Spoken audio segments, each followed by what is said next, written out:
महानता हजार चीजें करने में नहीं है, पर एक चीज को 1000 बार करने में है। लेकिन लिख दिया वो इंपॉर्टेंट नहीं है, लिखने के बाद जो प्रैक्टिस किया होगा नेट में जाकर, ये क्षण तेरी जिंदगी में फिर कभी नहीं आएगा। जा मैं तुझे लेकिन अपनी जिंदगी में सबसे ज्यादा फेलियर अगर किसी ने फेस किया है, याद रखो, सबसे इंपॉर्टेंट चीज पे लेके जाता हूं, कंसिस्टेंसी।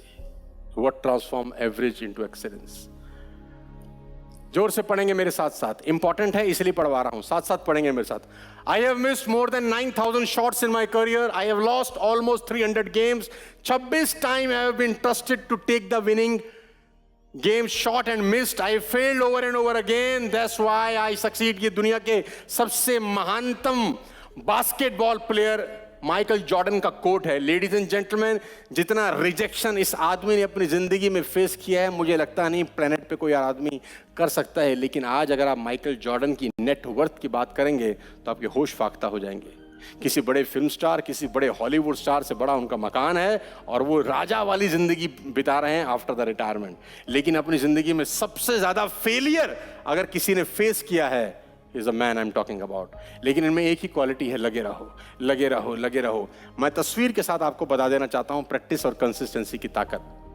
टाइम्स ऑफ इंडिया का लेख है, मैं अपनी बात अपनी ज़बानी नहीं करता। टाइम्स ऑफ इंडिया ने छापा है ये। टाइम्स ऑफ इंडिया ने छापा है, when Sachin Tendulkar told Brad Hogg, this will never ever happen again in your life. मैं आपको पावर ऑफ कंसिस्टेंसी और पावर ऑफ प्रैक्टिस की ताकत समझाने की कोशिश कर रहा हूं। हिंदुस्तान के अंदर खासतौर में सबसे बड़ी प्रॉब्लम क्या है, जो जिम की सब्सक्रिप्शन है वो 1 जनवरी से 15 जनवरी में सबसे ज्यादा होती है। जिम जाने वालों की संख्या 1 जनवरी से 15 जनवरी के बीच में ज्यादा होती है, बिकॉज नया नया जोश चढ़ता है कि इस बार मैं जिम जाऊंगा, ये बॉडी बनाऊंगा, ऐसा वर्कआउट करूंगा, और ज्यादा से ज्यादा जिम की सब्सक्रिप्शन लेने वो निकल जाता है। लेकिन जैसे ही 12, 13, 14, 15, 16 तारीख आती है, धीरे धीरे उसका बुखार नीचे उतरना शुरू कर देता है, क्योंकि किसी भी काम को करना और करते रहना दोनों अलग अलग चीजें हैं। घटना जो आपकी स्क्रीन के ऊपर है, स्टोरी से समझाने की कोशिश करता हूं। ऑस्ट्रेलिया और इंडिया के क्रिकेट मैच में ब्रैड हॉग ने सचिन तेंदुलकर को बोल्ड आउट मारा, और ब्रैड हॉग नया खिलाड़ी था, लेग स्पिनर था, शेन वॉर्न की तरह गेंदबाजी करता था, और उसको लगा कि मैंने जिंदगी में सबसे बड़ा काम कर लिया, कि मैंने दुनिया के सबसे महानतम बल्लेबाज, जिसको क्रिकेट का गॉड बोला जाता है, उसको बोल्ड कर दिया। और मजे की बात तो यह कहानी यहां रुकी नहीं। तेंदुलकर साहब अपना बल्ला लेके वापस पेविलियन लौट जाते हैं। मैच खत्म हुआ और ब्रैड हॉग इस तस्वीर के साथ वापस पहुंचते हैं। ये वो लाइव तस्वीर है जिसमें ब्रैड हॉग तेंदुलकर को बोल्ड मार देते हैं। देखिए, जिंदगी में आगे बढ़ने के लिए पेशेंस, कंसिस्टेंसी और आपका पागलपन, जुनून और आपकी बेइज्जती भी कभी कभी आपको आगे बढ़ा देती है। इस तस्वीर के साथ ब्रैड हॉग सचिन तेंदुलकर के पास जाते हैं शाम को, मैच खत्म होने के बाद, कि सचिन सर, बिकॉज उसके लिए सचिन तेंदुलकर बहुत बड़ा नाम था, उसने कहा, सचिन सर, मैं आपका ऑटोग्राफ चाहता हूं, कि आप मुझे कुछ इस तस्वीर के ऊपर ऑटोग्राफ लिख दें।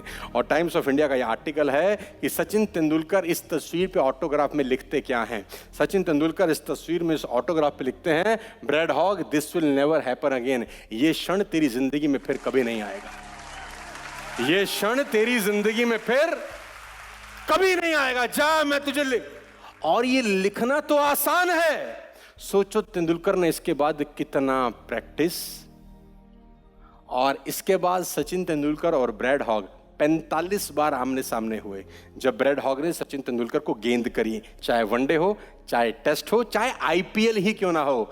लेकिन इस घटना के बाद ब्रैड हॉग सचिन तेंदुलकर को फिर आउट नहीं कर सका। पूरी जिंदगी में ब्रैड हॉग का वो आखिरी विकेट था तेंदुलकर पे। लेकिन लिख दिया वो इंपॉर्टेंट नहीं है, लिखने के बाद जो प्रैक्टिस किया होगा नेट में जाकर, सारा का सारा खेल प्रैक्टिस का है। लेडीज एंड जेंटलमैन, कि आप जो कुछ बनना चाहते हैं, जो कुछ पाना चाहते हैं, उसके लिए सीरियस कितने हैं, प्रैक्टिस कितना करते हैं। क्योंकि एक लाइन बहुत ज़्यादा इंपॉर्टेंट है आपके लिए समझना और सीखना, कि महानता 1000 चीज़ें करने में नहीं है, पर एक चीज़ को 1000 बार करने में है, ताकि आप बेहतर हो सके। एक ही चीज़ को बार बार करना is consistency, is practice, repetition is the mother of. बात समझ में आ रही है तो बोलिए हाँ। सबसे इंपॉर्टेंट चीज पे आपके लेके चलता हूं। नॉर्मल एफर्ट से नॉर्मल लोग नॉर्मल रहते हैं, एब नॉर्मल एफर्ट से नॉर्मल लोग भी एब नॉर्मल हो जाते हैं।